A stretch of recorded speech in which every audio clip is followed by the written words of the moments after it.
Sir మీ కుటుంబ నేపథ్యం ఏంటి సార్ అసలు? మీ అందరికి తెలుసు సార్. మా బ్రదరు పూరి జగన్నాథ్, డైరెక్టర్ పూరి జగన్నాథ్. మా తమ్ముడు సాయిరామ్ శంకర్ సినిమా హీరో.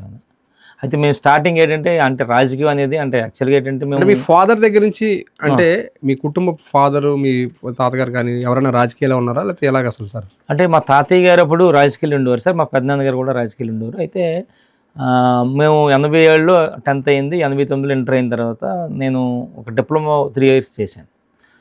నేను అన్ని దగ్గరికి వెళ్ళాను 92లో అన్ని దగ్గర హైదరాబాద్ వెళ్ళిన తర్వాత కొన్నాళ్ళు ఉందామని చెప్పి అన్నితో పాటు చూద్దామని చెప్పి వెళ్ళేసరికి మేము ఏమైందంటే ప్రాబ్లం మా ఊర్లో మాకు మా పెద్దనాన్న గారికి ఈ భూమి తగాదాలు ఉన్నాయి.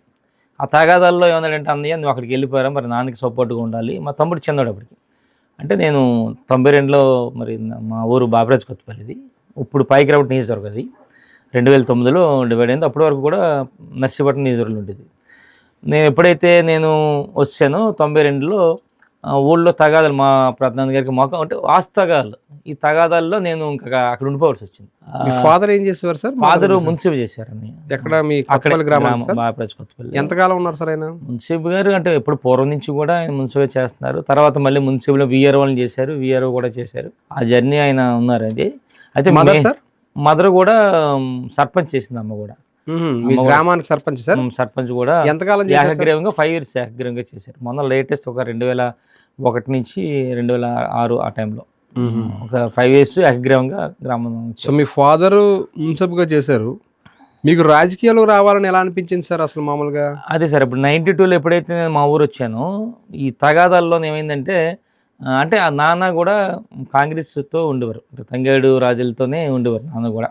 మా పెద్దనాన్నగారు అలాగో మా నాన్నగారు కూడా అదే ఉండేవారు. అంటే మా పెద్దనాన్నగారికి ఎక్కువ ప్రిఫరెన్స్ ఉంటుంది బాగా. దాని మీద ఏమైందంటే నేను అంటే ఒకే దగ్గర ఉంటున్నారు కదా, అయినప్పుడు కూడా మాకు న్యాయం చేయట్లేదని ఒక బాధ మాకు ఉండేది. ఇద్దరు అన్నదమ్ములు కూడా నాయకుడి దగ్గర ఉన్నప్పుడు ఎందుకు చేయట్లేదని చెప్పి మేము ఏం చేసామంటే ఏదైనా సరే మనం కూడా పొలిటికల్గా మరి ఏంటనేది ఈ గ్రామంలో మెయిన్ మనం ఫైట్ చేయాలని చెప్పి ఆ టైంలోనే మన పాల సొసైటీ ఎన్నికలు వచ్చినాయి మా గ్రామంలో. వస్తే ఏం చేసి పాల సొసైటీ అప్పుడు పాల సొసైటీ ఎన్నికలు వచ్చినాయి. ఇప్పుడు వస్తే ఏం చేసామంటే ఆ రోజు మేము స్టార్ట్ చేసాం, అసలు ఏదో ఒకటి మనం గ్రామంలో మనం కూడా తిరుగుబాటు చేయాలి అని చెప్పి చేస్తే అది ఒక వ్యతిరేకంగానే అదొక ప్యానల్ ఉంటుందండి. ఏంటంటే ఒక 9 ఏమో వన్ సైడ్ ఉంటాయి, మా సైడ్ 9 ఏమో ఆ సైడ్ ఉంటాయి.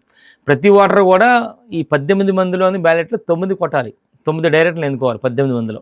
మా ప్యానల్లో 9 మందిలో మా మదర్ని పెట్టాను, మా మదర్తో పాటు ఇంకా మిగతా 8 మంది. ప్రజలందరూ కూడా పాల సొసైటీ ఎన్నికలైన తర్వాత ఏంటంటే అక్కడ కాంగ్రెస్ ఉన్నప్పటికి కూడా బాగా వాళ్ళందరూ ఏం చేశారంటే 9 మందిలోని 8 మందిని వాళ్ళని గెలిపించారు, 1 మా మదర్ని గెలిపించారు. అంటే ఆ రోజు నుంచి మాకు అంటే మా మీద ఉన్న అభిమానంతో మా మదర్ని గెలిపిస్తూ వాళ్ళని కూడా గెలిపించారు. రాజకీయాల్లో సక్సెస్కి మీకు ఫస్ట్ అడుగు పడింది అప్పుడు? ఫస్ట్ ఆ రోజు నుంచి ఇంకంటే ఏదన్నా ఫైట్ చేయాలని చెప్పి దిగాము 92లో.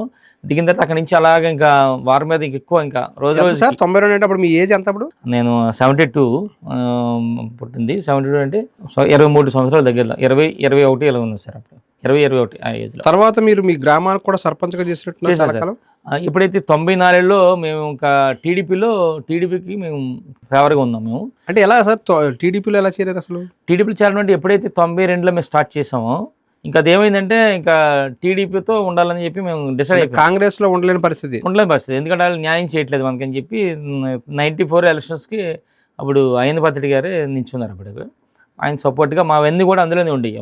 మా మండలం అంతా కూడా సపోర్ట్ చేసాం. 94లో అక్కడ పార్టీ అధికారంలోకి వచ్చింది. 95లో ఎన్నికలు వచ్చినాయి, గ్రామ పంచాయతీ ఎన్నికలు వచ్చినప్పుడు అప్పుడు 23 సంవత్సరాలు నాకు, 23 years 95లో. అప్పుడున్న లోకల్గా ఉన్న మా లీడర్స్ చాలామంది పెద్దలందరూ కూడా మన అందరికి వచ్చి లేదు ఈయనే పెడదాం మనం అని చెప్పి అంటే నాన్న అంటే ఎందుకులే రాజకీయాలు ఎందుకులే అని చెప్పి అన్న ఉద్దేశంతో నాన్న ఉన్నారు. లేదని చెప్పి మా పెద్దలు అక్కడ ఉన్న పెద్దలందరూ కూడా ఈయన ఉండాలని చెప్పి పెట్టారు. అక్కడి నుంచి ఇంకా యాక్చువల్గా 92లో అన్ని దగ్గర ఉండి అక్కడ ఉంటానేమో అనిపించింది. ఎప్పుడైతే ఈ తగాదాలు ఇవన్నీ వచ్చిన తర్వాత ఊళ్ళో గ్రామ పరిస్థితులను బట్టి ఇంక నేను ఉండిపోవాల్సి వచ్చింది. ఇంక 95లో సర్పంచ్ అయిపోయాను. ఇంక సర్పంచ్ అయిన దాని నుంచి ఇంకా 95 నుంచి 5 years చేశాను. మళ్ళీ 2001లో సర్పంచ్గా పోటీ చేసి ఓడిపోయాను నేను. తర్వాత 95 నుంచి 2000 మధ్యలో సర్పంచ్గా మీ గ్రామానికి ఏం చేశారంటే ఏం చెప్తారు సార్ మీరు? అసలు మీ గ్రామం మీద మీ మార్క్ అయినా పడింది అప్పుడు? అంటే అప్పుడున్న పరిస్థితుల్లో ఏదైనా చిన్న చిన్న రోడ్లు, అప్పుడు కూడా ఫండ్స్ కూడా తక్కువ సార్. ఏదైనా చిన్న చిన్న రోడ్లు, అప్పుడు కూడా సీసీ రోడ్లు కూడా పెద్ద ఏం లేవు.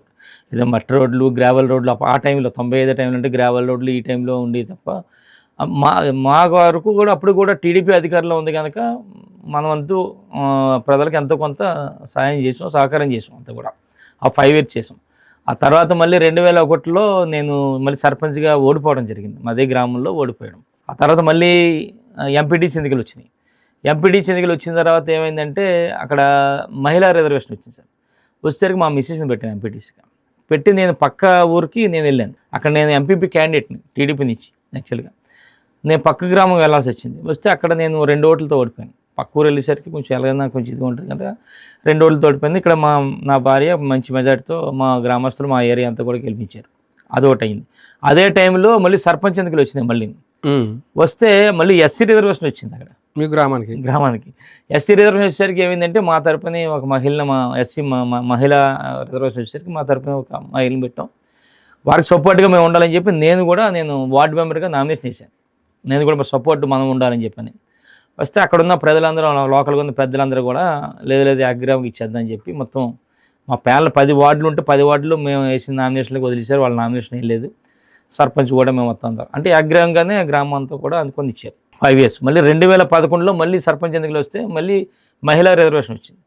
వచ్చేసరికి మళ్ళీ మా మదర్ని పెట్టాం. మదర్ని పెట్టిన తర్వాత కూడా మళ్ళీ గ్రామంలో ఉన్న అందరూ కూడా మళ్ళీ మా మదర్కి ఇస్తారు.